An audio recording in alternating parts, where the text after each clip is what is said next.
Hello' বন্ধুসকল, কি খবৰ? মই মনোজ আৰু আপোনালোকে চাই আছে দি মডাৰ্ণ মাইণ্ড ইউটিউব চেনেল।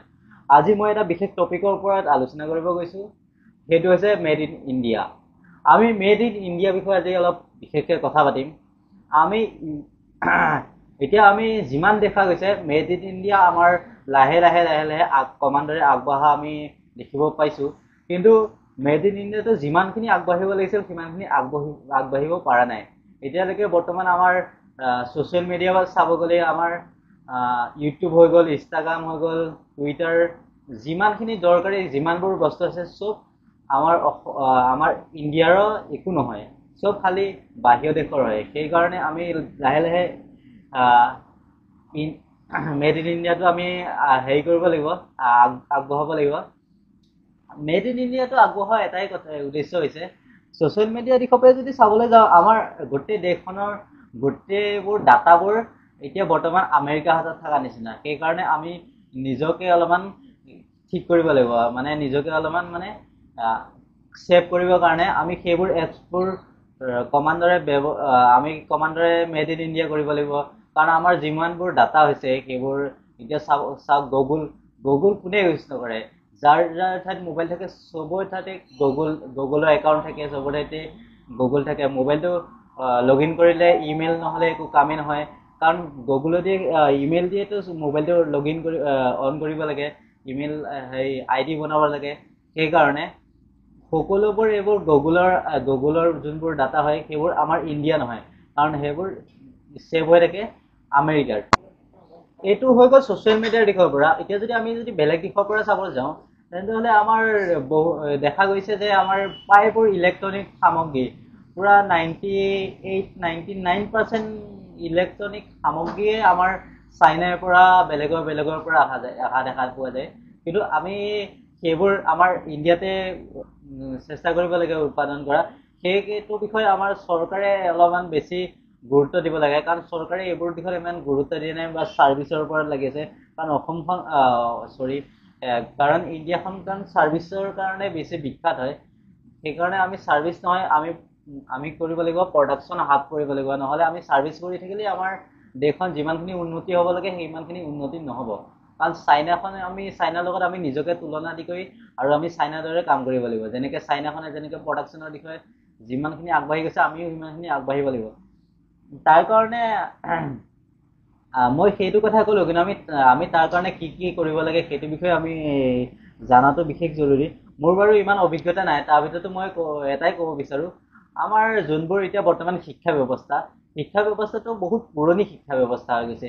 মোৰ মতে পুৰণি মানে ইমানো পুৰণি নহয়, কিন্তু পুৰণি হৈ গৈছে।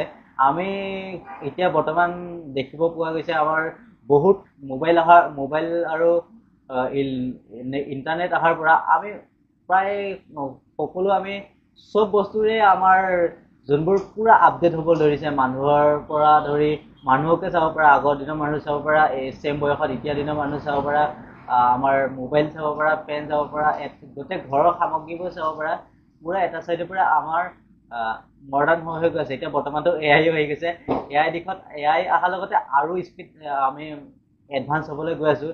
কিন্তু আমাৰ যদি শিক্ষা ব্যৱস্থাৰ দিশে চাব যোৱা যায়, শিক্ষা ব্যৱস্থাৰ দিশে আমাৰ এতিয়াও আমি আগৰ শিক্ষা ব্যৱস্থাই গ্ৰহণ কৰি আছোঁ। সেইবোৰ আমি চেঞ্জ কৰিব লাগে মোৰ মতে মই ভাবোঁ। কাৰণ শিক্ষা ব্যৱস্থাটো তাত যোনবোৰ অসমীয়া ভাষাত ক'ব গ'লে হাতৰ কাম দিব লাগে। তাৰপিছত আৰু যোনবোৰ প্ৰেক্টিকেল প্ৰায় আমাৰ স্কুলতে দেখা পোৱা যায় যে প্ৰেক্টিকেলটো বহুত কমেই হয়, বাছ থিয়ৰী হয়। সেইকাৰণে আমি প্ৰেক্টিকেল দিশত বেছি আগবাঢ়িব লাগে। আৰু আমাৰ চাইনাৰ পৰা কম্পেৰিজন কৰিব লাগে পঢ়া শুনাবোৰ। আমাৰ অনলি পঢ়া শুনাৰ ওপৰত গুৰুত্ব দিলেই নহয়, আমি জানিব লাগে প্ৰতিটো ল'ৰা বা প্ৰতিজনী ছোৱালীৰ ড্ৰিম কি হয়, কি কৰি ভাল পায়, আৰু সেইবোৰৰ ওপৰত আমি বিশেষ গুৰুত্ব দিব লাগে। কাৰণ এজন ল'ৰাই যদি ইলেক্ট্ৰনিকৰ ওপৰত ভাল পায়, সেইজনক যদি আমি চায়েন্সৰ বেলেগ বিভাগত আমি বেছিকৈ ধ্যান লগাওঁ, সেইকাৰণে মাক বাপেকেও সেইটোৰ ওপৰত ধ্যান দিব লাগে। কাৰণ আমাৰ ভৱিষ্যতটো আমাৰ যোনবোৰ এতিয়া বৰ্তমান পঢ়ি আছে সেইবোৰে আমাৰ ভৱিষ্যত প্ৰজন্ম হয়। সেইবোৰ যদি ঠিক হয় আমাৰ এনেও দেশখন ঠিক হ'ব গৈ আছে। তাৰপিছত আমি যদি পঢ়া শুনাত অলপ দিব পাৰোঁ, তেন্তে গুৰুত্ব দিব পাৰোঁ সেই বিষয়ে আমি তাত কেনেকৈ প্ৰডাকশ্যন কৰা হয়, আমাৰ যোনবোৰ সৰু সৰু বস্তু কেনেকৈ বনোৱা হয়। আৰু এটা কথা, কেইদিনমান আগতে আৰু এটা ল'ৰাৰ মই ভিডিঅ' দেখা পাইছোঁ। তেখেতৰ নিজৰ ভিডিঅ' নহয়, বেলেগ এজন মানুহে ভিডিঅ'টো আপলোড কৰিছে। তো সেই ভিডিঅ'টো দেখি বহুত বেয়া লাগিলে। সেই ভিডিঅ'টোত মানে এজন ল'ৰাই বহুত পইচা খৰচ কৰি, মাক বাপেকৰ পৰা বহুত পইচা খৰচ কৰি তেখেতে এখন মানে উৰিব পৰা এখন হেৰি এখন মানে গাড়ী বনাইছিলে। গাড়ীখন উৰিবও পাৰে, চলিবও পাৰে। সেই গাড়ীখন মানে বনোৱাৰ পিছত কোনো মানে চৰকাৰৰ পৰা না কোনো ছাপোৰ্ট দিয়ে। তেখেতে ভাবিছিল চাগে সেই গাড়ীখন ছাকচেছ হোৱাৰ পিছতে চৰকাৰে বহুতখিনি সহায় কৰিব, নহ'লে কিবা কৰিব। সেই বিষয়টোৰ ওপৰত মানে এটাই কথা ক'ব বিচাৰোঁ, সেই ল'ৰাজন একচুৱেলি বহুত ভুল হ'ল সেই ল'ৰাজন একচুৱেলি বহুত ভুল হ'ল ইণ্ডিয়াত জন্ম লৈ। তেখেতে একচুৱেলি চাইনাত জন্ম ল'ব লাগিছিলে। আমাৰ ইণ্ডিয়াত সেইবোৰ এনেকুৱা আগ্ৰহী আৰু ল'ৰা ছোৱালীবোৰক কোনেও ছাপোৰ্ট কৰা মানুহ দেখা পোৱা নাযায়। তেন্তে সেই ল'ৰাজনে কেইদিনমানৰ পিছত চাবা চাইনাই কিনি লৈ গ'ল। চাইনাত সেই গাড়ীখন বনাই কৰি ধুনীয়াকৈ তাৰপিছত ইণ্ডিয়াই কিনা আৰম্ভ কৰিব। সেইকাৰণে আমি এটাই কথা গুৰুত্ব দিব লাগে, যোনবিলাক ল'ৰা ছোৱালী এতিয়া বৰ্তমান যোনবিলাকত নতুন প্ৰজন্মৰ যোনবিলাকত আগ্ৰহবোৰ চাব লাগে। সেইকাৰণে আমি সেইটোৰ ওপৰতে গুৰুত্ব দিব লাগে। বিশেষকৈ আমি মেড ইন ইণ্ডিয়াৰ প্ৰডাক্টবোৰক বেছি ছাপোৰ্ট কৰিব লাগিব, কাৰণ সেইবোৰক ছাপোৰ্ট কৰিলেহে আমাৰ লাহে লাহে প্ৰডাকশ্যনবোৰ বাঢ়িব আৰু আমাৰ উন্নতি হোৱা চান্স থাকিব। সেইকাৰণে আজি ভিডিঅ'টো ইমান বিশেষ নাছিলে, ইমানেই ক'বৰ কাৰণে।